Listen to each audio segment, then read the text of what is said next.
Hello বন্ধুরা, কেমন আছো তোমরা? আশা করি খুব ভালো আছো। আমিও ভালো আছি। আজকে তোমাদের আমি দিতে যাচ্ছি স্ত্রী 2 এর রিভিউ। তো বেশি দেরি না করে চলুন শুরু করা যাক। তো আমি আছি আজব টক। আমরা সকলেই জানি স্ত্রী যেই ভালোবাসা ও সম্মান চেয়েছিল সে সেটা এই আগের মুভিতেই পেয়ে গেছে, মানে স্ত্রী 1-এ। তাই স্ত্রী এখন আর চান্দেরই ছেলেদের তুলে নিয়ে যায় না, কিন্তু স্ত্রী যাওয়ার পরে এই শহরে একটা নতুন দানবের আবির্ভাব ঘটে। এবারের ম্যাটারটা একটু উল্টা, কারণ এবার ছেলেদের থেকে মেয়েদের নিয়ে যায়। দানবটা চান্দেরির মেয়েদের কিডন্যাপ করে ওর লোকে নিয়ে যায় কোনো একটা স্পেশাল পূজা বা রিচুয়াল করার জন্য, স্পেশাল ডেটে। মানে এমন এমন মেয়েদের ও কিডন্যাপ করে যাদের চিন্তা ভাবনা একটু মডার্ন। মানে এই মুভিতে প্রথম কিডন্যাপটা এমন ভাবে হয়, একটা মেয়ে তার ভাবের মানুষের সাথে কথা বলছে, সেই সময় সে একটা সিগারেট খাচ্ছিল, তখনই সে কিডন্যাপ হয়ে যায়। মানে যে যত মডার্ন সে তত বেশি ফাঁসবে। আমাদের সরকারটা এই কাজটি করছে তার আলটিমেট পাওয়ারের জন্য।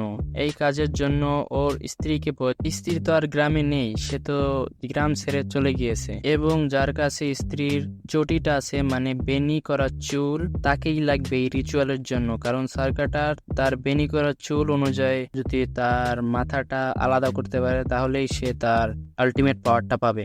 এট লাস্ট স্ত্রী ও সরকারের সাথে একটা সিজিআই ব্যাটেল হয়। তারপর আর কিছু বললাম না, সবাই মুভি দেখেই এনজয় করতে পারেন, তার জন্য নো স্পয়লার। তো যাই হোক, এখন কথা বলা যাক মুভির হরর সাইড নিয়ে। মুভির হরর মোটামুটি তোমাদের কাছে ভয় লাগতে পারে, কিন্তু ভাই আমরা ইভিল ডেড রাইজ দেখা মানুষ, আমার কাছে অত বেশি ভয় না লাগলেও কিন্তু মজা লাগে। আর এই মুভির মিড ক্রেডিট সিন নিয়ে কথা বলা যাক। যারা জানেন না, এই মুভিটি একটা ইউনিভার্সাল মুভি, মানে এর নাম ম্যাডক ইউনিভার্স। এখানে আছে স্ত্রী, ভেরিয়া, মুঞ্জিয়া, আরো অনেক আসতে যাচ্ছে। এর মিড ক্রেডিট সিন হয় এমন, মেন ফাইটের পর ভারুন ধাওয়ান অ্যাজ ভেরিয়া একটা জঙ্গলে আসে। বুঝেনি তো ভেরিয়া হওয়ার পর কি অবস্থাটা হয়। তার ভাই তার জন্য কিছু কাপড় নিয়ে আসে আর বলে, তুমি কখন মুম্বাই থেকে আসলে? ভেরিয়া বলে যে মুম্বাইতে নতুন একটা রাক্ষস এসেছে যে গলায় কামড়ে সব রক্ত চুষে নেয়। মানে এখানে ইনডাইরেক্টলি এই ইউনিভার্সের পরের মুভির কথা বলা হয়েছে, যার নাম ভ্যাম্পায়ার হতে যাচ্ছে। এখানে নায়ক হিসেবে থাকতে যাচ্ছে আয়ুষ্মান খুরানা।